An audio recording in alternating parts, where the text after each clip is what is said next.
여수 세계박람회장의 개발 주체가 여수광양 항만공사로 압축되는 분위기입니다. 최소한의 공영성을 담보할 수 있다는 판단 속에 시민사회도 우호적인 시각입니다. 여수 지역에 가장 가까워 있고 그다음에 해양에 관련된 또 개발도 같이 하기 때문에 바다 건너 일본에서 30년간 교포들에게 한국의 근현대사를 가르쳤던 여순 사건의 피해자가 있습니다. 너는 이 대한민국에서는 아무것도 안 된다.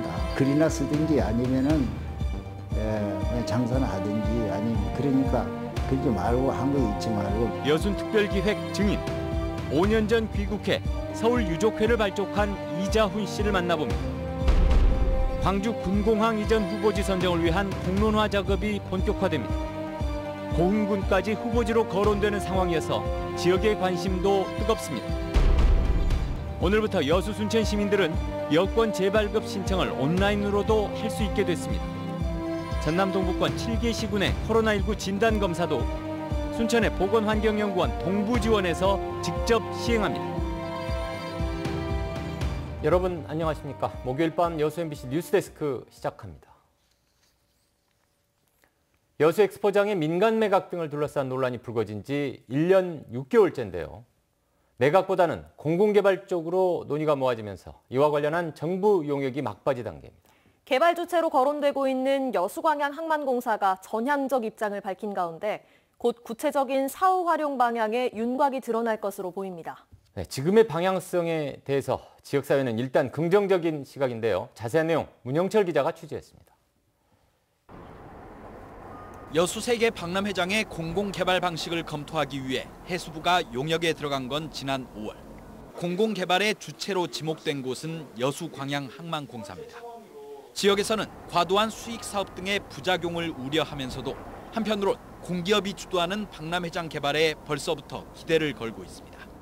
여수 지역에 가장 가까워 있고 그다음에 해양에 관련된 또 개발도 같이 하기 때문에 여수항 또 광양항을 중심으로 전반적으로 큰 틀에서 개발했으면 좋겠다. 항만공사 측도 기회가 된다면 지역 공기업으로서의 역할을 다할 것이라며 전향적 태도를 보이고 있는 상황. 수익성 등에 대한 자체 검토 작업은 아직 진행 중이지만 박람회장 개발을 막는 데 큰 무리가 없고 인근 항만과 연계하면 시너지 효과도 거둘 수 있다는 판단입니다. 다만 정부에 상환해야 할 투자금 3,800여억 원에 대한 부담이 변수로 거론되고 있습니다. 일정 부분의 어떤 수익 사업이 조금은 보장이 되어야지 되지 않을까. 분할 상환의 기간이나 이런 부분들은 또 차후에 해수부와 기재부와 또 협의를 해야 될 사항이라고 보고 있습니다.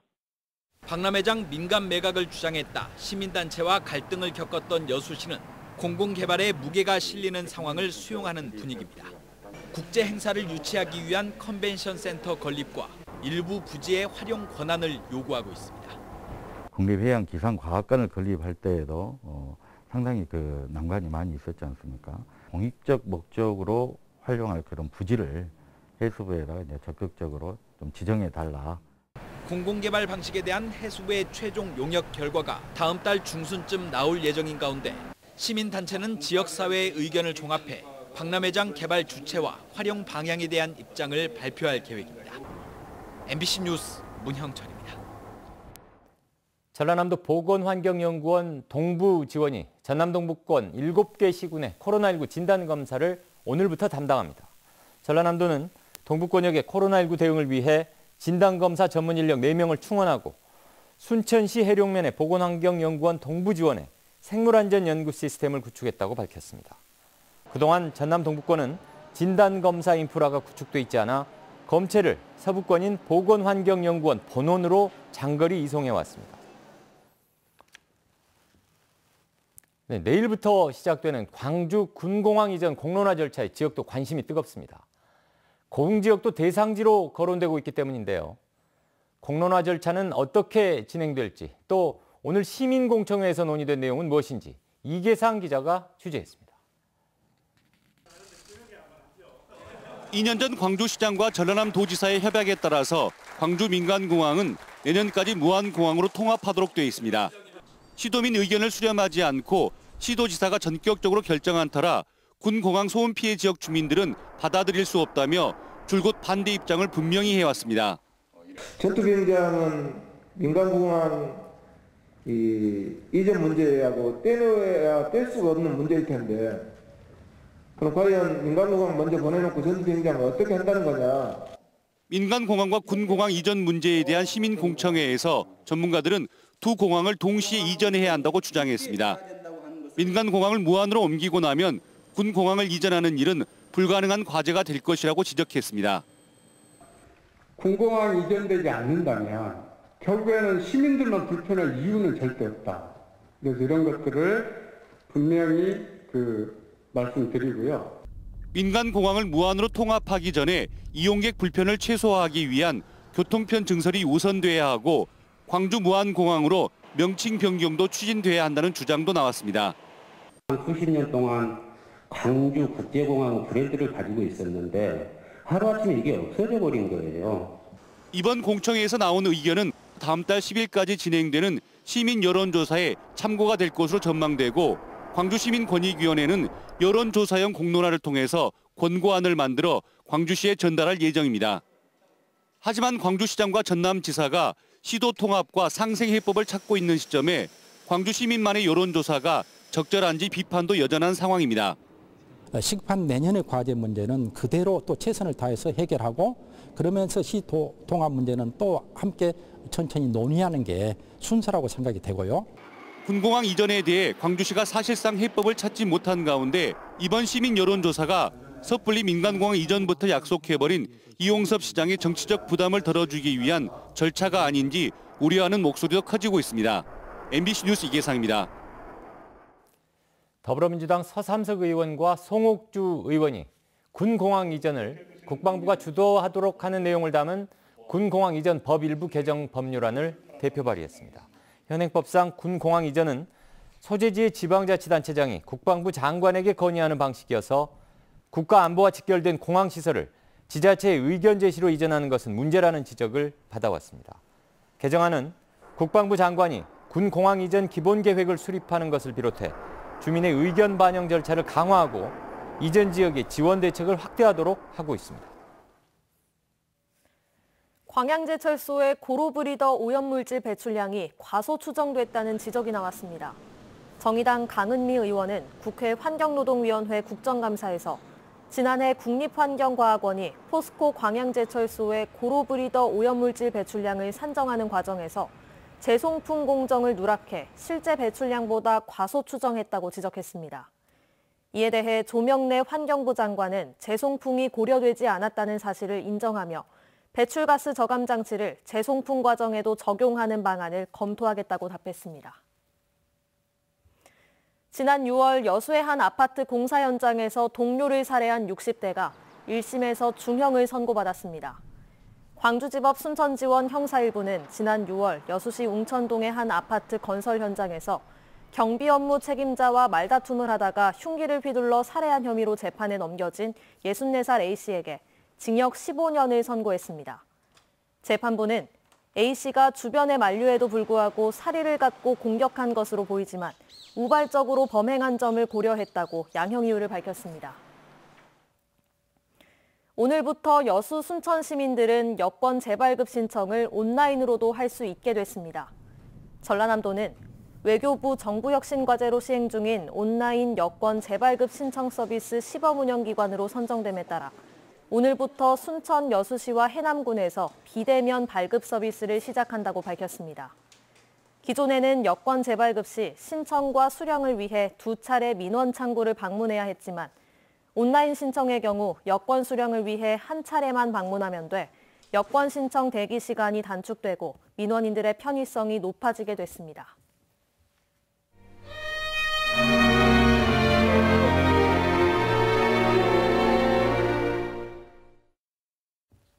해방 직후의 한국은 혼돈의 공간이었습니다. 생각이 다르다는 이유 하나로 엄청난 탄압의 대상이 됐던 야만의 시대이기도 했습니다. 특히 차별 없는 세상을 추구했던 일부 지식인들은 사회주의자, 나아가 빨갱이라는 딱지가 붙은 채 가족과 친지까지 고통을 겪어야 했는데요. 오늘의 증인 이자훈 씨의 가족들도 마찬가지였습니다. 여수 MBC 특별기획 증인 조희원 기자입니다. 차별 없는, 먹고 사는데 차별이 없는 세상. 그 세상이 가장 인간이 인간답게 살 수 있는 사회적 조건이 아닌가, 이걸 언제든가 이해할 수 있죠. 인구 6천 명이 살던 섬 여수 금오도. 이자훈 씨의 집안은 섬에서 둘째 가는 유복한 집안이었습니다. 1930년대 일본 메이지 대학에서 유학하고 돌아온 셋째 큰아버지는 이 씨의 아버지에게 사회주의를 가르쳤고 형제는 함께 평등 사회의 씨앗을 뿌렸습니다. 한 200명 가차원 노동자들, 근로자들과 같이 생활을 하는데 똑같아요. 아버지가 생활하시는 거는. 똑같고 분배 똑같이 해버리고. 그러니까 금오도 자체가 하나의 마을공화국적인 형태를 취했기 때문에 자유스럽고, 그러니까 이제 청년들이 그러한 이상의 꿈을 가지고 많이 접한 건 사실이죠. 평화로웠던 금오도는 1948년 10월 19일 14년대의 봉기 이후 혼돈 속으로 빠져들었습니다. 단 8일 만에 여수까지 모두 탈환한 진압군은 좌익 세력의 뿌리를 뽑겠다며 남아있는 사람들을 상대로 무자비한 토벌 작전을 단행했습니다. 당시 여수건준의 핵심 멤버이자 인민위원회 위원장까지 맡았던 큰아버지와 위원회 주축 세력이었던 아버지를 포함해 이자훈 씨의 집안에서는 모두 8명이 숨졌습니다. 셋째 큰아버지, 그다음에 저희 아버지, 우리 집안의 제일 장손인 사촌 형님, 두 번째 형님이 대구에서 학살당. 그다음에 세 번째 형이 지리산에서 발산 전사로서 활동하다가 돌아가셨어요. 그다음에 고모하고 고수, 저희 이제 사촌 형수의 아버지. 그렇게 해서 저희 집안에는 8사람이 학살당했어요. 이 씨 집안 사람들의 비극은 그것으로 끝나지 않았습니다. 연자조에 발목이 묶여 할 수 있는 것이 아무것도 없었고, 너는 요시 차린, 너는 이 대한민국에서는 아무것도 안 된다. 뭐 글이나 쓰든지 아니면은 뭐 장사나 하든지, 아니면 그러니까 그러지 말고 한국에 있지 말고 미국을 가든지 일본을 가든지 어디로 가라고 그래요. 한일회담 반대 투쟁의 주역으로 수배까지 받던 이자훈 씨는 결국 1968년 일본 오사카로 밀항했습니다. 하지만 한 씨도 고향을 잊을 수 없었던 이 씨는 30여 년 동안 제1교포들에게 역사를 가르치는 데 온몸을 바쳤습니다. 그 2세, 3세들은 일본에서 태어나서 일본 교육을 받아놓으니까 아이덴티티가 약해요. 이제 그걸 뭐냐면은 역사 인식부터 먼저 바르게 잡아줘야 되겠다. 그래서 이제 근현대사부터 내가 가르치기 시작한 거죠. 더 나아가 한국 문화의 우수성을 알리고 싶었던 이 씨는 1982년 서울본에서 유일한 한국학 전문 서점인 서울서림을 개관했고, 이곳은 얼마 지나지 않아 일본 매스컴의 주목을 받는 민주화 운동가들의 사랑방이 됐습니다.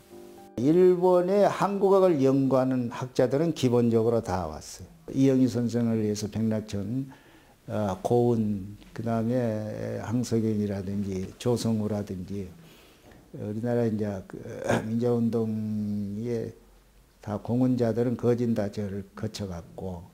지난 2015년 이자훈 씨는 서점 경영을 아들에게 물려주고 47년 만에 귀국했습니다.